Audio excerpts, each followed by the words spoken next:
Thank you, everyone, once again for tuning into the In One Ear Out podcast. I'm your host, John, and as always, I'm brought to you by Emil and Zach, with our special guest today, Brad. Everyone say hi. How's How's it it going, going? guys? Thanks Good, for good. having. Oh, yeah, of course, of course. Yeah, man. It's a pleasure to have, somebody else on. We always like talking, let Oh, yeah. people hear other perspectives. Sure, of course. So it's great that we have you on today. We watched some of your videos, and we have some questions that we want to bring up to you. Okay. And so, if you could explain to at least our viewers a little bit of what you do, as you were just telling us before, you have your own land that you've gotten into, and now kind of. Sure. Yeah. Yeah. My wife and I, we are homesteaders, and I am what would be stereotypically called a survivalist. A survivalist is just somebody who is interested in their own sort of independence through their own skill set and basing reliance not so much on the government or government aid or who will come to your rescue in the event of getting lost. Let's say you go hiking, you get lost in the Right. woods, or your canoe turns over, or whatever it might be. The more survivalist mindset would say, okay, what can I do to make sure I don't get lost in the woods? So you learn things Right. So about almost be preemptive, you could say, correct? exactly, yeah, and preparing for larger things like natural disasters, earthquakes, tornadoes, hurricanes, things like that. My wife and I both grew up in the state of Florida, where hurricanes are kind of a yearly thing. So I Right. guess in some regards, survivalism is kind of in that upbringing, and I just took it to the next level by thinking about other things that can happen. Events like Fukushima or Chernobyl back in the 1990s, and Right. then things like what we're experiencing right now with the COVID-19 outbreak. And that is Yeah. something I wanted to ask you about. What kind of precautions do you feel the American people should kind of take right now with all this uncertainty of the COVID-19 outbreak? Well, from a governmental standpoint, they have to look at two things. Government means to govern the Hmm. mind. Government is to govern the mind of the populace. And so they govern over them. They kind of control things. You pay your taxes and you're Right. awarded certain luxuries at the end of the day. Hmm. Uh, as we face a contagious threat, which is something that virologists and disease researchers had warned about for years, even more than a decade, saying, hey, we're kind of at a precipice here that we are long overdue for a natural disaster of a contagious threat to Right. take Was place. was it not even over 100 years ago, the Spanish flu? Was that in 1918, I believe, or? Yeah, we're right at the 100-year mark. You're right. Hmm. And so many of the events that we're seeing today are mirror images of what had happened in 1918, all the way down to the fact that we have people protesting this very day in front of congressmen and in Mm. front of mayors and places like that. And then back in 1918, they had anti-mask leagues who were Really? groups of people who didn't want to wear masks, didn't want to be told what to do, and they protested just like we are today. So there's a lot of similarities there. But as far as what you said about what the average person should do, Hmm. it really comes down to personal risk assessment. Do you have a family member that you live with that you are likely to bring a disease to that could have a Right. fatal or near fatal reaction? All of the data that we're seeing right now is 1 out of 6 to 7 people who contract the disease in the United States, and it's across Hmm. varying age groups. 18 to 40 really have kind of a cushion there, but all the Right. other age groups, 1 out of 6 people is going to have to be hospitalized, and that really sucks because once you get into that hospital setting, it's kind of hard to get out of it. I Um, do agree with that. Yeah, absolutely. Yeah. so it's all about risk assessment. How much am I willing to risk for a reward of going about my daily life and doing those things? And if you do have a family member who is immunocompromised, or maybe the elderly, or is just Hmm. concerned about what is going on, then you've got to think about what precautions you are willing to take that will limit your exposure and limit your ability to transfer that disease onto somebody else. Right. For some people, it seems that it's so important within their daily lives to go to beaches that are crowded and congregate with people and go to churches and go to masses. If that's truly so important to them that it outweighs the crisis of this virus, what does that exactly look like for the rest of the world to look to the American people at least? Well, the Romans knew it back during their reign Hmm. that people were best governed, and they called it bread and circus at the time. If you keep people Okay. fed, and if you give bread to the populace, and then you keep them entertained with circus, Right. they found that people would enjoy their servitude more. And if we look at today's world, if you give people enough beer and enough football or Right. baseball or basketball or whatever it is, they enjoy going to work every day. I mean, they talk about it every Monday and Thursday. But now that's gone. how are people reacting now? They're losing their minds, it seems.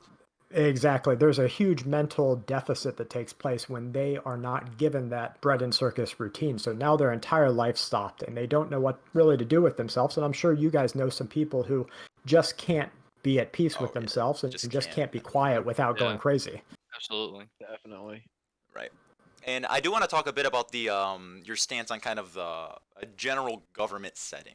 I believe in one of your videos, it was one of your more popular, the 2020 collapse, what you need to do to survive it. You used the term relative freedom, and I really do enjoy that term. Just to quote you, you said you had three basic cycles of every government, of every empire across our world. You have relative freedom, and you would argue that in the United States of America and in many Western nations right now, we are under relative freedom. Right. Then you have overreaching tyranny, and I would also, or you would also, argue that we are in the stage from relative freedom into tyranny. Right. Now, what exactly is relative freedom to you, and how could you apply that definition to other circumstances of government outside of the United States? Okay, perfect. Yeah, so for anybody who wants to know that third cycle, the next cycle after tyranny comes revolution. And this has Mhm. just happened time and time again. And the reason that it's a revolving cycle is because post revolution, the people are awarded certain freedoms. And to bring it back to what you said about governments outside of the United States, well, let's look at areas of the United Kingdom or like Canada, which is a really close U.S.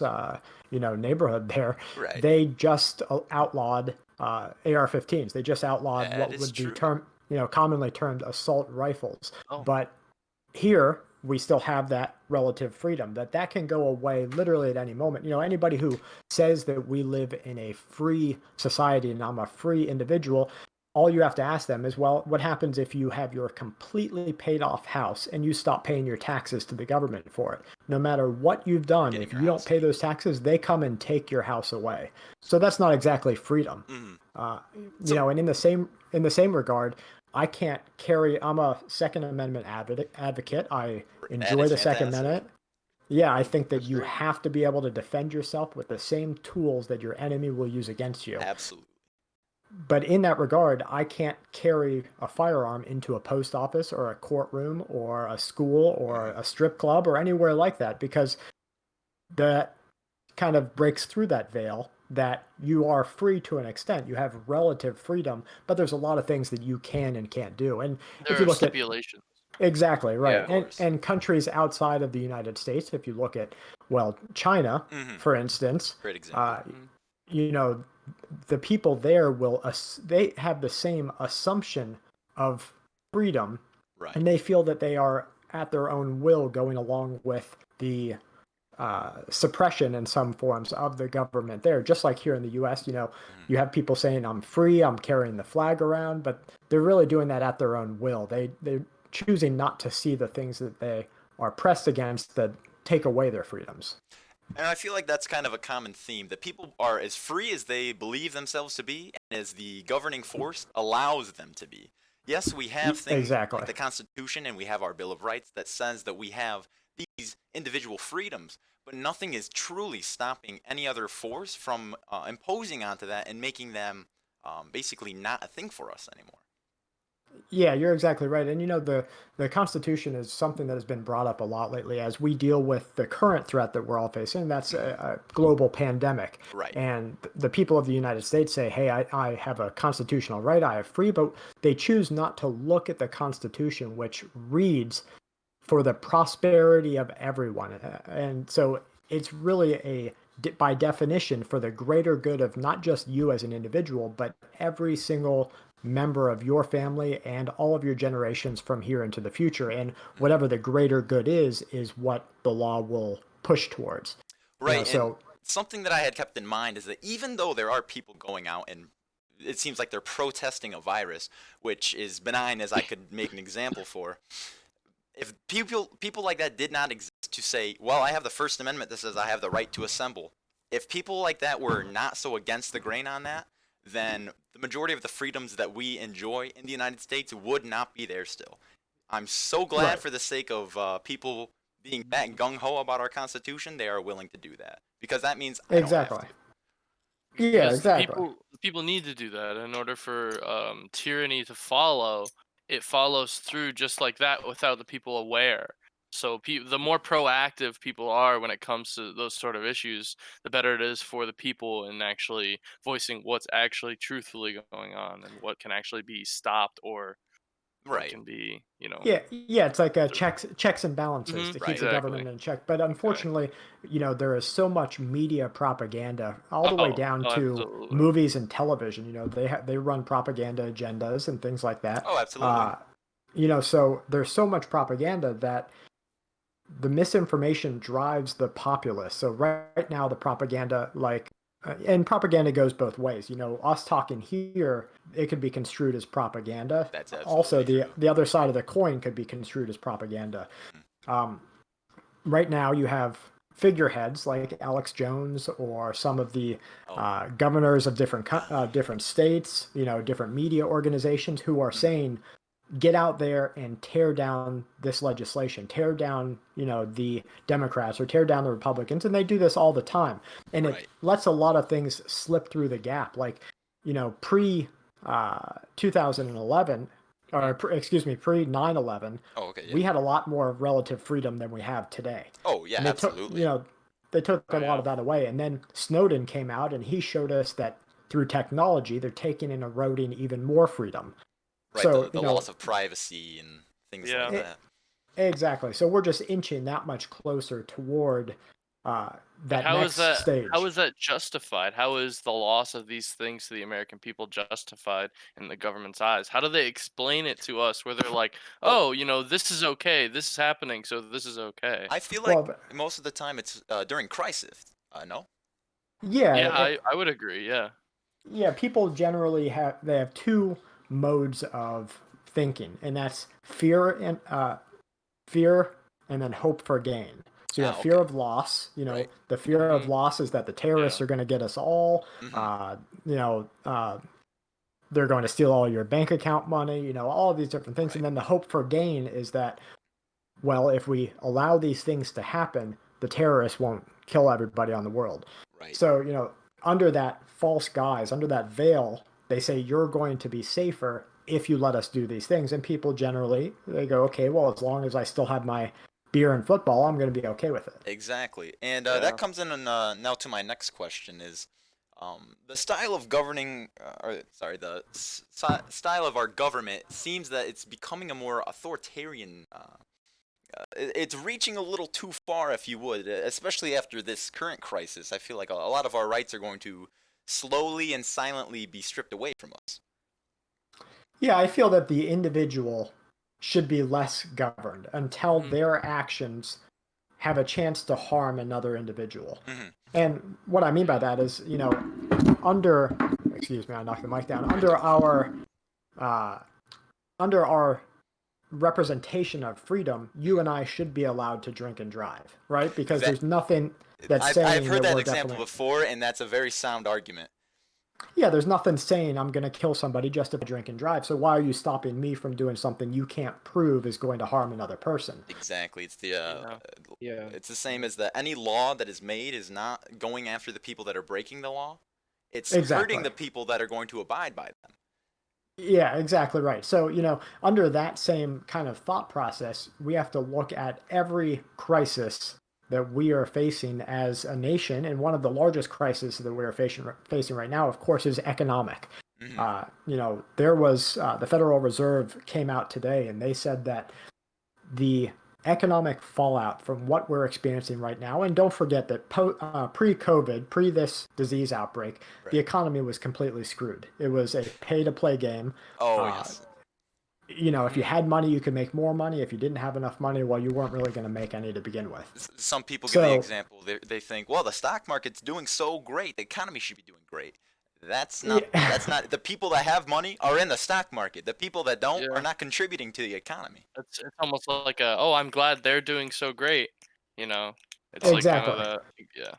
Yeah. Yeah, the dollar. As soon as we took money off of a backed gold or silver backing, Right. off of a precious metal, it lost its value right away. But we kept going because the dollar literally is a promissory note. It's a promise to pay you 100 copper pennies. That would be worth $1. Right. Mhm. And so that piece of paper that we just print at will, you give it to somebody and they accept it because, hey, you can pay your rent with it, buy gas with it, get a pack of smokes, whatever it is you want Right. to use it for. Yeah. But it was already broken. And so this crisis that we're facing as a nation and as a world really threw that much further down the hole. And so the fact that you and I and everybody who listens now and who listens in the future, the fact remains that we are going to have a harder time making ends meet and doing things like getting land or preparing for the next crisis from this point forward, probably for the next 10 to 15 years. Right, and I believe the sole reason for that is because we are so unfortunate to not be wealthy. We are not the rich. We are not the 10%. We're not even the 1%. Right.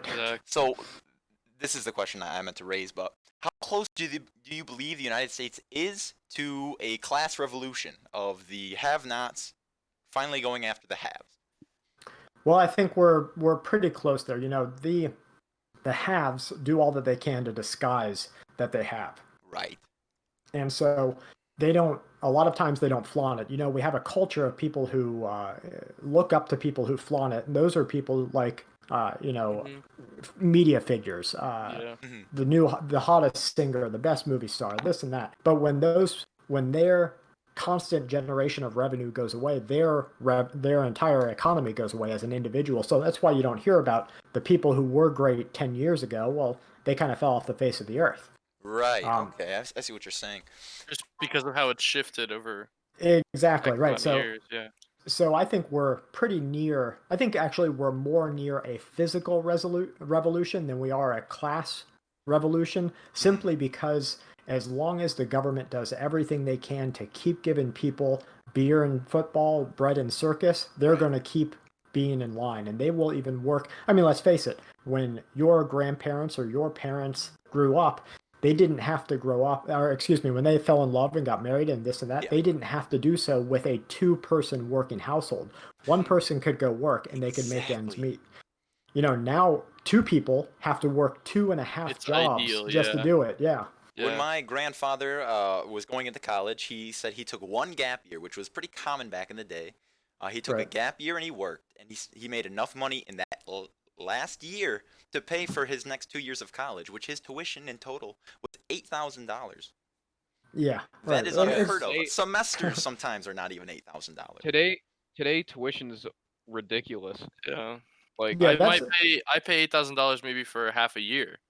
and that's a huge part of corruption. You know, we allow Yes. rampant corruption through under the guise of capitalism to take place, but at the root of it, it literally is just corruption. I mean, if you have one person, that's the professor, the teacher, teaching, how many people, Zach, would you say were in your class?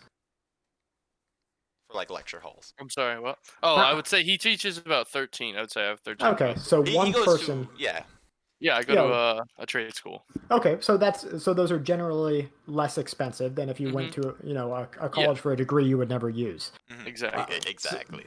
But even him, if one teacher is teaching 8 people and or 13 people and they're each paying $8,000, you're looking at $100,000 into this college, and they're Oh, not paying absolutely. that guy. They're not paying the professor that much. He's just getting an average wage. Right. So we allow this capitalistic corruption to take No, place. it goes to the college as a Exactly. business itself. Right. Right.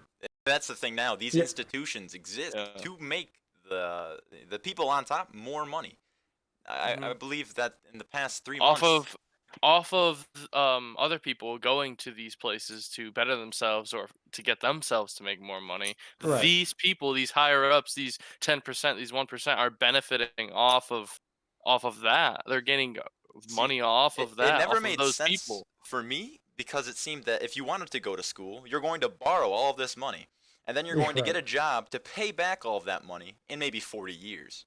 So, I don't know a lot of people in high school growing up that were like, "Oh, when I get older, I want to own a college. I want to run an institution and Right. make I want to bank run a off of huge it." Like, I don't know a lot of conglomerate. people who say that.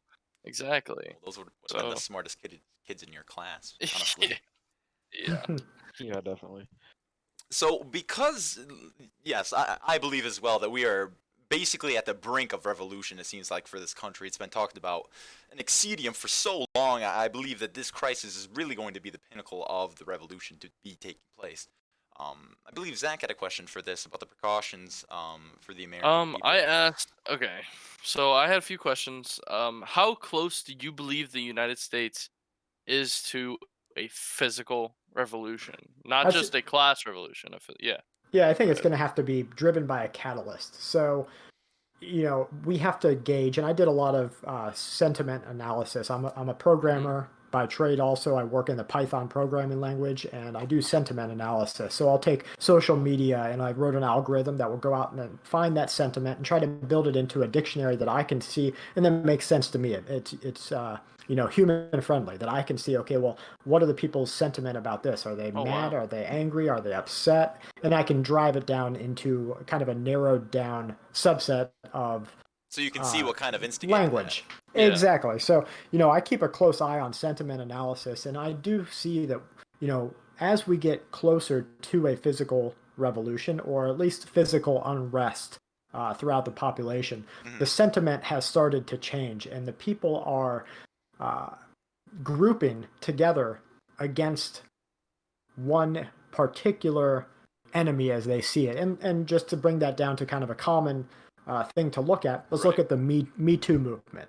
It Mhm. overnight it became a huge problem for millions and millions of people who said, okay, I'm going to join this movement, and that sentiment was really driven through pain and anger. Mhm. And so as soon as the majority of the populace drives their pain and anger against the government, and if the government doesn't give in, that's when you're going to see physical revolution. And you had mentioned that, you know, coronavirus, COVID, could really be a driving catalyst for that. And Yeah. I think it technically could be, but it can take two routes.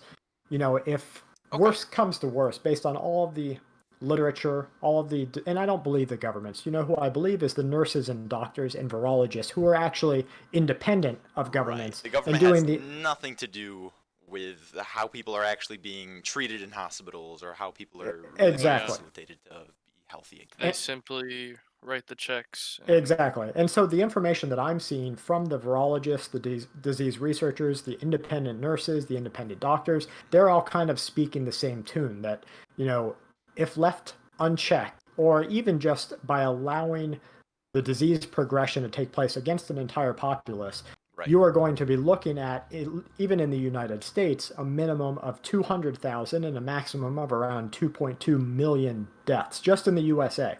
So Yes. if the populace does experience that, and that can change overnight, we can have therapeutics made, we can have a whole bunch of different things that take place. I don't advocate for vaccines, so I say more therapeutics. We have a medicine come up that allows you to, uh, you know, stop the disease progression in the body if you start taking it. I suppose Mhm. that's So, understandable.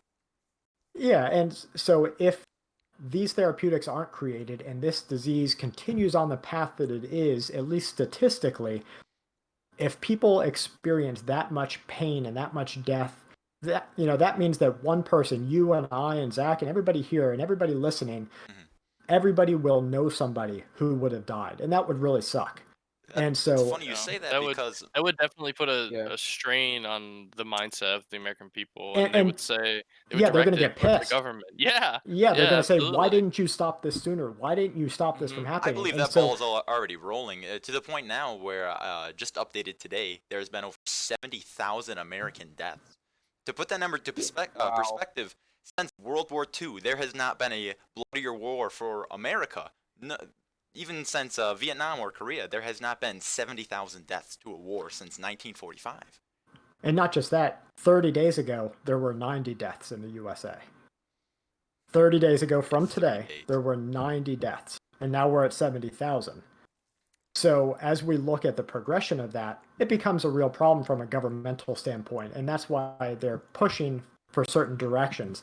Now, getting away from that and towards the anger of people and what are they going to drive their anger against, and how close does that drive us to revolution, it Right. really depends, I think, on what the catalyst is and then how the government reacts. Because if the people are all sad and angry and they want to take that vengeance out on somebody and it goes towards the government, it's not going to be a good day for anyone. Do you believe it's going to be one specific political figure, per se, the president? No, not necessarily. I think I think a lot of people understand that the president's job is more of a figurehead and less of an empowered individual. I suppose so. You know, just because if you look at, all of the presidential promises from now 50 years back, if they all had that much power, each one of their promises would have came true. And That's very statistically, true. only about 5% of what they say actually comes into law. It seems like the So, president is just a great influencer to whatever the party that he sits with. For right now, exactly. right, Yeah. the Republicans are getting the majority of what they want because they have that extra person. They have the president in their party. An Yeah, 8-term exactly. representative Right, exactly. So, or an you know, 8-year or I, 4-year. I think that, we'll just have to kind of watch it, but I think every individual, you, me, everybody else, should take into consideration that in our near lifetime and just in our lifetime, we may Right. experience social and physical unrest to a point that makes us call into question our own security and try to prepare for that for the best that we can. Now, how do you feel that we can take those precautions and prepare for it the best we can?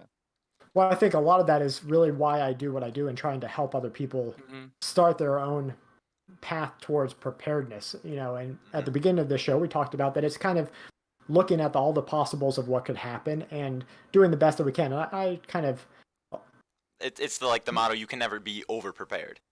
yeah, Yeah. with as long as it doesn't interrupt your way of life or your happiness. Yeah. Mhm. And I kind of put it into perspective with a seatbelt.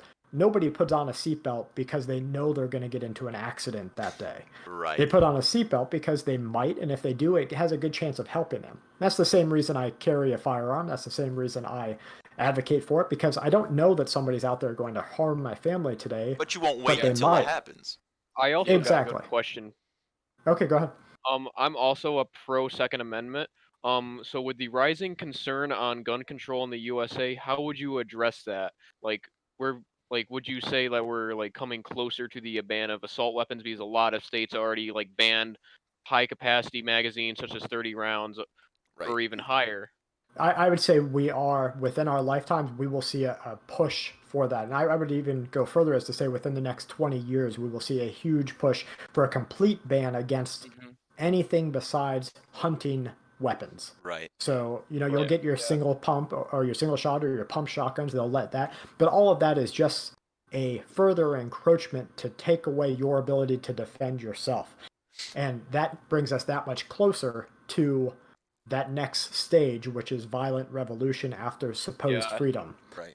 You know, If but back in the day, back in the American Revolutionary days, it wasn't the taxes without representation. It wasn't the Boston right, Massacre. It wasn't the Boston Tea Party. It was finally when they said, "Well, we're gonna take your guns," and that's when it was like, "No, you're not."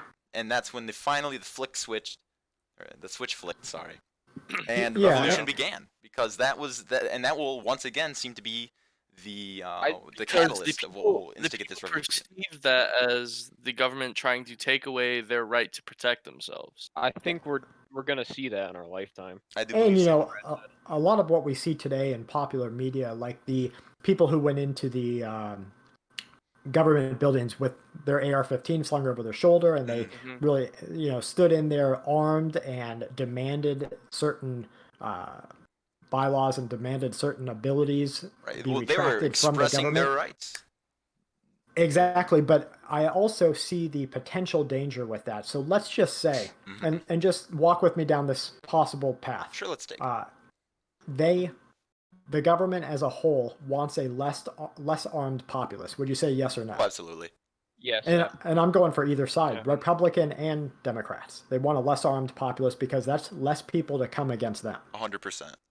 Okay, so if that's the case, then they have the potential to drive the catalyst for a disaster to take place that would put into action their removal of guns. So let's just say, for instance, you've got a president that is demanding, and what did President Trump say? He said, "Liberate these states," right? Right, right. Okay, so Yeah. he's saying to liberate these states, people go in with guns. They hold, they hold their stance there. But let's say an accident took place, and that turned into a live firefight. Oh, God. And then Wow. after that took place, I guarantee it, see a crackdown on firearms. Absolutely, So, there'd be 100%. media coverage everywhere. so It you would have to, be yeah, we have to yeah, question: is it would that be part of the game plan? There is that why this is being allowed to take that path? And you have to kind of think about Mhm. who is really driving that, and why would we get there? See, now, for a lot of people to say that there should be revolution, I believe that the current standing government is not doing the best that it could do. Sure. But beyond that, the problem now is that there's no united goal. There are Republicans that are really far right, and there are Democrats that are really far left, and there doesn't seem to be a lot of middle ground left. So getting the There- entire populace of the United States to kind of agree on what the next step for the country should be, without the current governing system in place, that's going to be the biggest problem for everybody, is just coming to agreement on what the new governing system should be. Right. Yeah, I'm an independent, so I don't I hate the fact that I try to be categorized into one side or the other. Mhm. Yeah, same My aside. viewpoint is I don't think that I think I want the government to have as little reach into my private life as possible, as long as I'm not trying to harm another person. Right. If I go to harm another person, of course, it's understandable. You can't just let murderers be murderers, Yeah. Mhm. Yeah, definitely. So I feel that if we continue, it is this two-party system that will continue to drive division among the populace, and so you have to question: is that purposeful? Oh, Is that absolutely. why Well, there's that two parties, yeah. exactly? So will we ever get out of that cycle of left and right, and 4 years of this and 8 years of this? Or is that part of the game plan? Is that part of the bread and circus that keeps people going? I believe to a certain degree, especially when the media will jump onto one side, say Fox News versus CNN, and Right. especially when they're propagating misinformation. They're just trying to grasp more people and bring them further apart so that they can run their agenda across these people and have more people on their side. Yeah, right. Yeah. And so, to get back to what you had asked about preparing for the eventuality of that or the possibility of that, Hmm. I think each individual should, if you're in a country that you're able to own a firearm, take the classes and go get a firearm. You're Right. only going to be better for it to be able to defend yourself against somebody who is wanting to cause you undue harm with the same tools that they're bringing against you. Right. Next step is to make sure that you have as much independence as you can. That Mhm. means grow a little bit of your own food, have chickens if you can have them, know Right. how to can food, know how to hunt, uh, get a little bit of solar if you can, Do do your as much best as you to can. to stay least dependent on the government. That's right. Yeah. Especially in such a what it seems Mhm. frail time for the governing. Yeah, exactly. Yeah. Yeah, it's Because what a lot of people I feel like don't expect is their government to fail them, their government to shut down, their government I mean, to was it just not 2 years or last adhere year? during a time of crisis. Yeah. Was it 2018 where the government shut down for the longest time It ever? was It was like this year. 50, 60? Yeah, it was last year. Was it Yeah, last last year? year. We were in high school. Yeah, I remember. And they shut down. It was over a month, I remember, I Yeah, it was the feel like. longest government shutdown It in was history. yeah. And but Yeah. here's one of the biggest problems is that it doesn't start at the top. It's not okay, the senators and people in Congress aren't getting paid. It starts at the bottom. Okay, That's right. Yeah. local governments aren't getting Mhm. paid. People that are like, "Hey, I live paycheck to paycheck and I can't pay my rent." Right. Instead of, "Oh, I can't go to my luxury condo this year." Exactly. That's Why too aren't those bad. people being paid first? Right. Yeah, exactly. But the thing is that legislation has to come from Congress, so it's almost never going to happen. Hmm. No, I'm a big That's right. advocate for term limits in Congress. I Oh, believe yeah. that would solve a Yeah. multitude of the problems existing in this country today, and I believe that's a great step to bettering the lives of the American people. Oh, yeah. I agree Yeah, completely. Well, absolutely. Brad, we do have some more questions for you if you could stick around, but if not, Yeah, we're go ahead. completely understanding. Yeah, go ahead and shoot. All right, Um, perfect. Go ahead, Emil. a- Yeah, as yeah, a survivalist, for anybody who wants to get into like becoming a survivalist with like everything going on, what brands of like equipment would you recommend, like such as knives and firearms, even with like tents? Okay, so in disasters around our world, even the current social unrest disaster that the country of Syria is facing right now, they have an ongoing civil war that kind yeah. of took the back burner. No one talks about it anymore, but still families in that country are, hiding in homes and hiding in evacuated shelters during the night because there's gunfights going on in the street. Mhm. It's the individual that really increases their chance for survival. So I believe that every person should first work on their skills. And really, it comes down to the rule of threes. The rule of threes states that you have 3 seconds to react to impending violence. That means the guy's pulling a gun on you, you've got 3 seconds or less to react to that. Oh, okay. You have 3 minutes without air. So whether that's you get something stuck in your throat, you fall underwater, whatever it is, you only have 3 minutes without air before you die. Right. You have 3 days without water. Your body, the human body, can only survive 3 days without fresh water coming in. And by the second day, you're delirious and you're so fatigued and your liver starts shutting down, you're not really going to get to water. Right. And you've got 3 weeks without food. And I'm sorry, I forgot one, 3 hours in inclement weather. So if you take the rule of threes and you start working each section of that rule, the first one being 3 seconds to react, that Right. means you need to find a potential tool, what others would call a weapon or a firearm. You need to find a tool that will keep you safe. Mm-hmm. The next one, 3 minutes without air. And let's face it, there's not much goods, physical goods that you can purchase to help give you more air, but you can learn CPR. You can Right. make sure that you know how to swim and dive, and you can learn how to do a tracheotomy if somebody yes. gets something stuck in their throat or they have an allergic reaction or something like that. So that's really skill based. Right. Oh, go ahead. 3 days without water, that's where you come into being able to actually purchase some things. I firmly believe in Sawyer mini filters. You can get them at Walmart, you can get them on Amazon. They cost $20, and each one of us can scrounge up $20 at some point in time to buy a Sawyer mini. It will filter out 100,000 gallons of water, taking out cryptosporidium and all the other nasties that are going to give you so much diarrhea you die from basically, going to the bathroom too much and not being able to take enough new water in. Wow. And then you've got your food stores for 3 weeks without food, and you can get staple foods, 50 pounds of rice. Oh God, rice is so cheap. Yeah, It's right. so cheap. 25 pounds is 30,000 calories.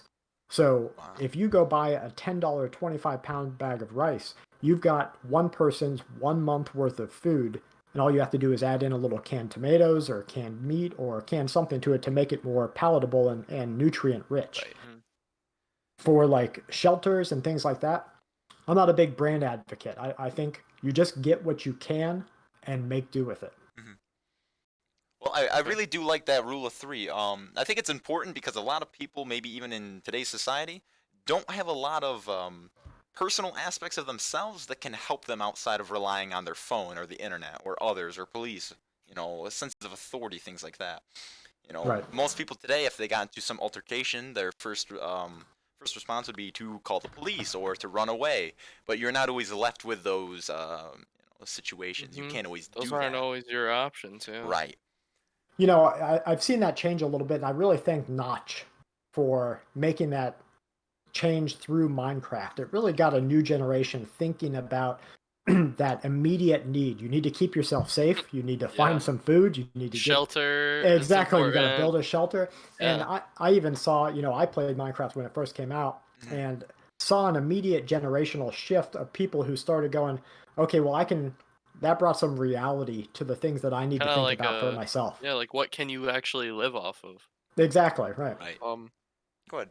yeah, there's also like other survivalist games I've played, like DayZ. If you ever, like, Yeah, that's good. Yeah. I love that game. It really brings some realism to it because you have to find your own food, your own medicine, and the mod, like you could make your own shelters and all that stuff. Like you can fortify your base, have like groups of friends.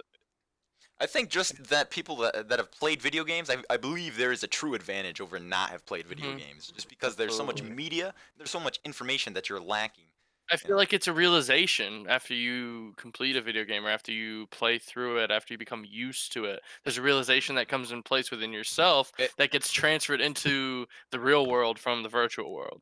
Oh yeah, absolutely. I mean, even the Yeah. government, they started doing it with the army. They'll put cadets on video games to increase their reaction timing, increase their threat recognition, all those different things.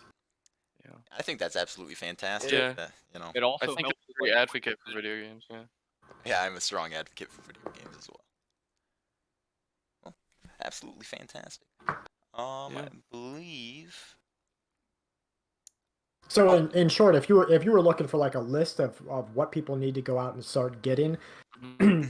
get a tarp, get a sill nylon tarp. They're a little bit more expensive, but the blue tarps you can buy for $10 are gonna fall apart the Yeah, first you're 6 right. months that they're exposed to UV. Now, I Brett, will is there say- a video I could actually link to that from you? Because I believe I had seen something of you going over the what was I it? The 15 basic essentials for. I Uh, saw one video yesterday. It was like the preparing for the impending violence. I watched that yesterday. Okay, yeah, that might have some stuff on it, but I'll find you a good link that kind of breaks it down Sure. and send it to you Okay. so that when you put it back up on YouTube or wherever else, that you'll be able to include that in there. Sure, I'll link that Uh, right in the description for us. Okay, so get a sill nylon tarp. Mhm. Get enough paracord. You can get like 500 feet of paracord for $20 or $30. Oh wow. The reason you have to use paracord is it's stranded, multi-stranded on the inside, and they call it paracord 550 because it will hold 550 pounds before it breaks. Oh wow. So you can use that to put up your tarp, put up your hammock, put up your shelter, mend things together, do a whole bunch of different stuff. As far as knives, make sure that your knife is full tang. I carry a folding knife out of convenience, Right. but I never go out without a full tang either in my car bag or in my my daily gun carry kit or at my house. The reason is because that full tang means the metal goes all the way back into the handle and you can baton it and it's not going to break. Right. Okay. And Yeah. this since I've started working downtown now over a year ago, I have started to carry a knife on me, not for the purpose of having to stab somebody, but if need be, as well as I work in the You kitchen. can use it it's just- defensively. Yeah, right. It's a very handy tool. If I ever did have to threaten somebody with it, it would not be my favorite day to be wielding a Yeah, knife, unfortunately. obviously. But I Yeah. usually carry my folding knife on me, and in my glove box in my car, I have my full tang hunting knife. John, you've Mhm. seen that. that is a great Nice. knife. Yeah, and if someone's looking for a cheap one, you can go online on Walmart and get the Buck Packlight. It's Paklite. Oh, I super advocate. I have a few Buck products. They're absolutely. Are they Yeah, top for the- I notch? haven't had any issues with knives that I buy off of. Those were Buck. those throwing knives you had. Yeah. Yeah. Those are actually Yeah. great. Yeah. So make sure you get a good knife. Mhm. Get any kind of backpack that you can carry around. Mhm. So you've got your shelter. Throw Right. some rice or some oatmeals in it. Make sure that you have a cooking pot.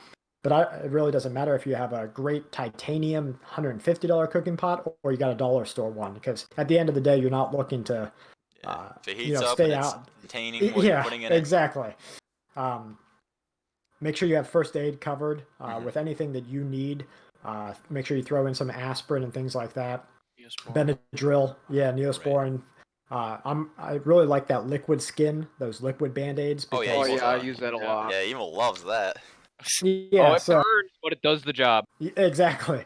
So building a kit is really its own kind of adventure and thinking through all the things that you would need to use those things for, and it really just that aspect of building a kit really gets a lot of people going towards that path of personal independence. Just after talking with you today, I really feel like I want to go out and make my own survivalist pack. Like, I want to learn new things about this Yeah. because you've really brought to my attention not the How impending much it doom of our matters. situation, but just the imperativeness of knowing these things and the importantness as Oh, well. I was actually like mentioning earlier, like this week, to a bunch of friends I was talking to. I like want to go out on more adventures. I'd want to go outside, hiking more, camping more this summer. And this Yeah, would just probably being be more like, involved in the outside. I feel like this, especially this pandemic, has definitely brought up a huge limitation to people as to how much they can actually explore. You're used to getting in your car, going Oh, Sure, into the yeah. You city, can do go to whatever you work, go want. to see your friend, do whatever you want. But now people are limited to their properties, to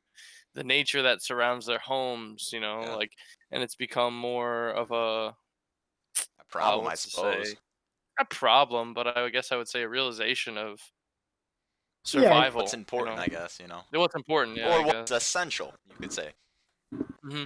and the more you do to get out and go camping or look into campcraft or bushcraft, which bushcraft and campcraft are preparedness, they're survivalists, but they don't focus on disaster. It's just about getting out there and being able to spend 2 weeks in the woods with as Self-sustaining. little. Yeah, exactly. So Oh, yeah. the more you get into that, when you are faced with a disaster, like a nuclear threat, The or easier you will be able to adapt. exactly, it's just like going camping for a week and it's no big Yeah. deal. Well, I gotta say, if we ever do run into a situation of the likes of a worldwide disaster, I know who I'm calling first. Yeah, definitely. And I will be referring to your videos quite often if the internet is still a thing by then. That's right. I'll tell you that. Oh yeah, same here.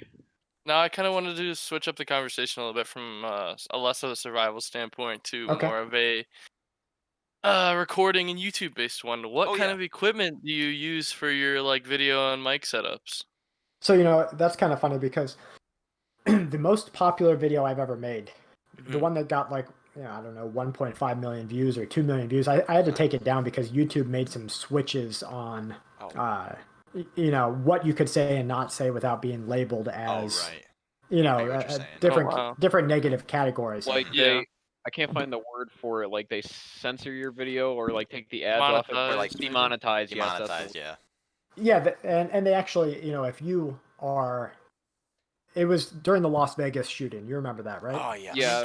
Yeah. Okay, The so I made a concert, video. wasn't it? It was the concert. I made a video after that and talked about the need for people to get their own security in order. Right. And they labeled that pretty much as hate speech. And Wow. I could understand, but it's bullshit regardless. yeah, right. So I was like, okay, well, it's just better if I take that down. But it got 1.5 or 2 million views, and I used a GoPro like Hero 4 or 5 on it. So it really comes down to what you're looking to produce. Now, when my wife and I are photographers in trade, so we use like a Canon 5D Mark IV, but that's really high end, and it's more for photography than it is for video work. Oh, I see. If somebody is looking to excel at video work, you can use like the Panasonic G85. You're going to spend around $400 used and around $600 or $700 new, but it's a really great camera that's going to get every job that you can try to do done with it. Oh wow. If you don't want to go that route, using whatever the newest GoPro is will certainly get you done. It has some huge pluses like image stabilization, Yeah.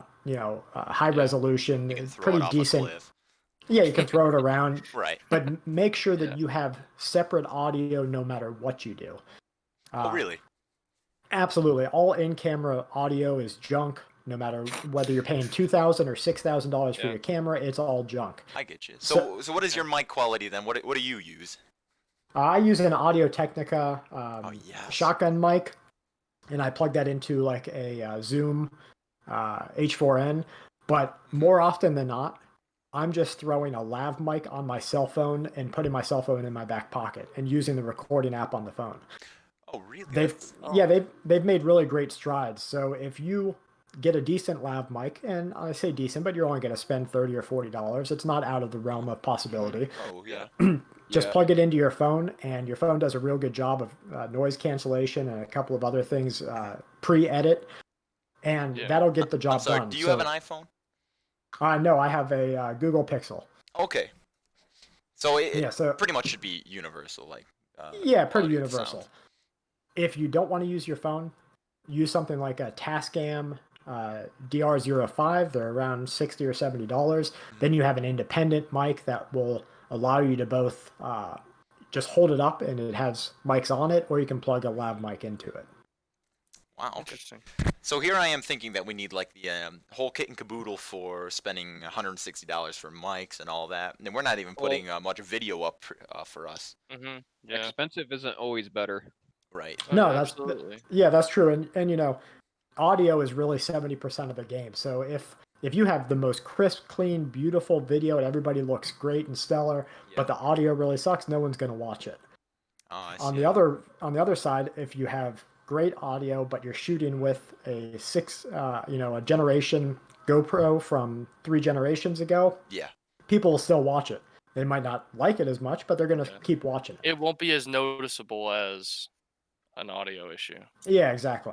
For as it stands right now, I'm using a gaming headset that I got when I was 15 years old. It's held together by pink, some type of pink string and black electrical tape.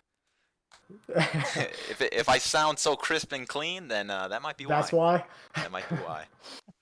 I'm using a Turtle Beach X12. Yeah, I think we're all got using I was like, gaming headsets. I plugged in a blue Snowball Ice Oh, just for audio here, but then gaming has it for the ears. How would you say that we all sound to you? Is it worth the investment, at least for me, to buy a new mic? I would say it's worth it for any sort of audio work you're doing for a podcast. I don't think you have to go really above and beyond. You don't have to get really deep into it. And if you want me to, after this, I'll search all the audio and video forums that I'm used to frequenting just for video work and see what I can find that's, sub That would, $50 or even sub $100 Brad, that you would can be get. absolutely excellent for you to I do that for us. appreciate We would that. appreciate that so much. Yeah, Yeah, no problem. thanks, man. Wow. Well, I'm really glad we had you on today because not only did I learn a lot, but you are great to talk to. Well, Yeah. guys, thanks for having me. And Yeah, if man. you if we see a crisis in the future, if you want to get back after 2 weeks and say, hey, let's see where we're at, or things get a little worse for the world, just let me know and I'll come jump on. Yeah. I wanted to bring up that I know one of the things that we started talking about was what got me into preparedness Right, or yes. survivalism. Funny thing, when I was younger, Mhm. maybe 18 or 19, I saw one of the Texas Chainsaw Massacre movies. Oh. And at the time, I wasn't a gun carrier. And I looked at that movie and I said, oh, I need to carry a gun. And I need to be able to defend myself against some crazy maniac. Because And unfortunately, crazy maniacs do As you exist. get older and older, you realize crazy maniacs are real. that's Yeah. right. So, Not as real as monsters, but real. Yeah. and that kind of started me down the personal self preparedness. And that just molded with my upbringing of, a hurricane's coming this year, make sure you have lights and batteries and a first aid kit. And you have the ability to evacuate and fresh water and each one of those things. And a few years back, like 10 years back, maybe even a little bit sooner, Okay. I made something called a 1 year kit.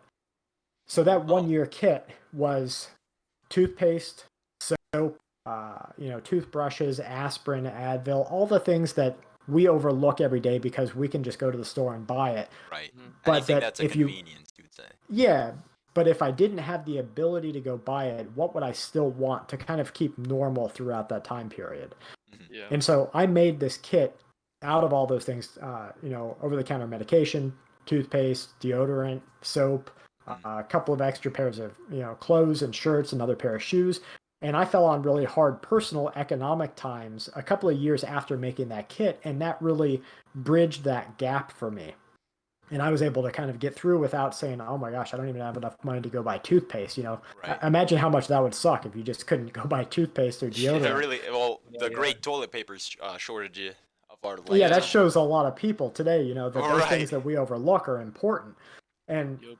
so if I was to do anything, I just continued on that kit and that went for food. Okay, well, I broke down really because let's face it, we each overlook how much we eat every day. Oh, absolutely. We don't put it into perspective every day to the point that we're saying, okay, I took down a 14th of my rice bag Mhm. just in one sitting. So my wife and I took a 30-day period and we really broke down how much food we consume. And I have food allergies in my family. So Okay. my household doesn't go through a huge array of different types of food.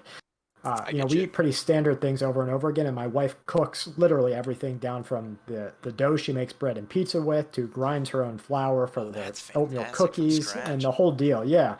Yeah. So we took exactly what we would need and found that for us to survive 30 days, it's about $300 at a bulk store like Sam's Club or Costco or BJ's or one of those. So we just, every time we had the chance to, put a little bit more towards an extra 1 month's worth of food, an extra 1 month's worth of food.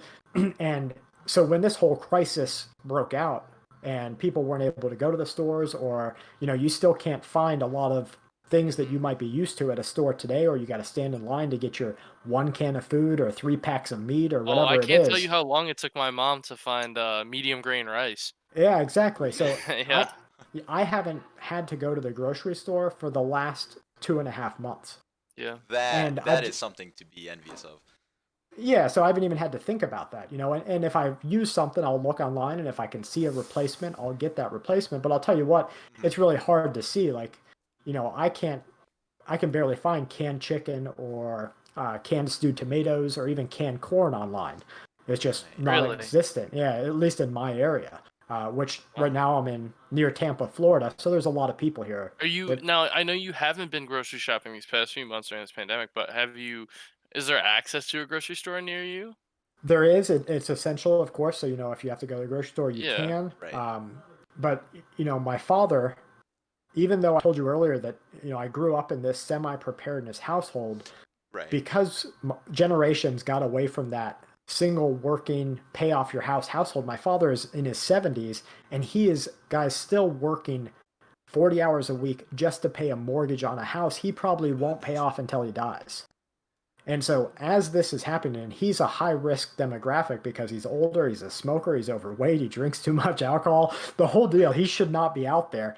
He still has to go to work He has just to to. make, That's the It's thing. exactly. essential. Yeah. Yeah. Yeah, just to It, make ends meet. So it, you know, do everything that you can do to not fall into that trap. And that's what Yeah. drove me and my wife up to Alabama because we were able to buy 2 acres of land for under $12,000 and pay it off. Oh my And gosh, that's fantastic. Yeah. yeah, and you know, we built our own. We had one of those little sheds dropped. We did our own insulation, did our own inside walls, did our own plumbing. You Mhm. know, I dug my own septic, did the whole deal.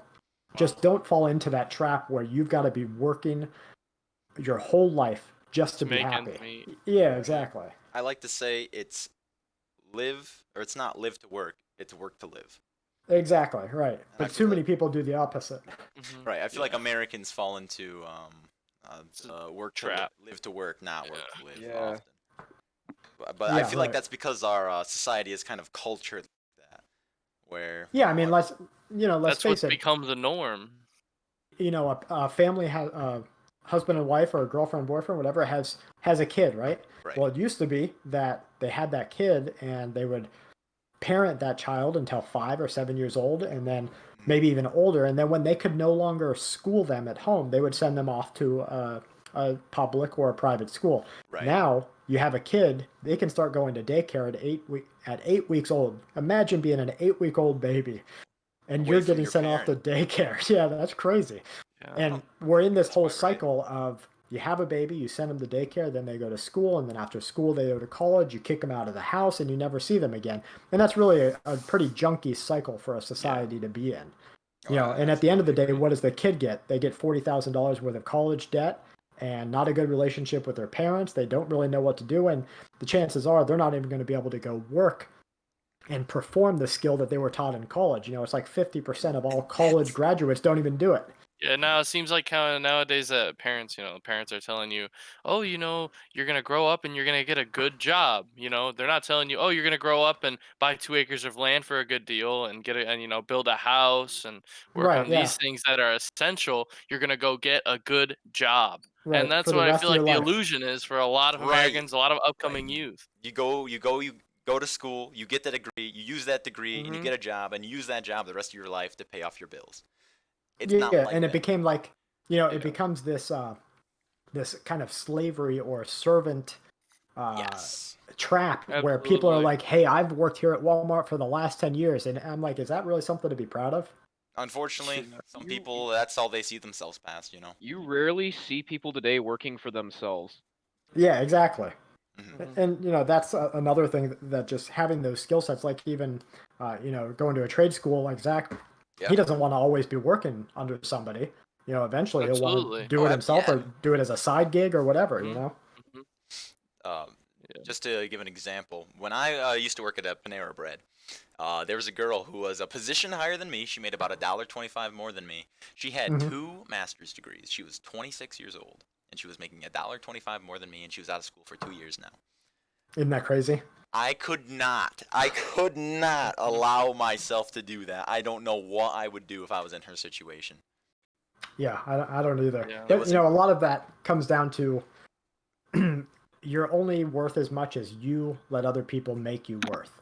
Ah, So yes. when, like, I remember walking into a Subway, you know, and This was before I ever took up photography, before I ever did any personal skill-based things that I could make money with. Okay. Walked into a Subway, had no skill in that industry or anything, applied for the manager position, and basically told them, you're sitting here talking to me, you know that I'll work hard to make your business work better, and you know they're independently owned, and basically sold him on me to give me a managerial position.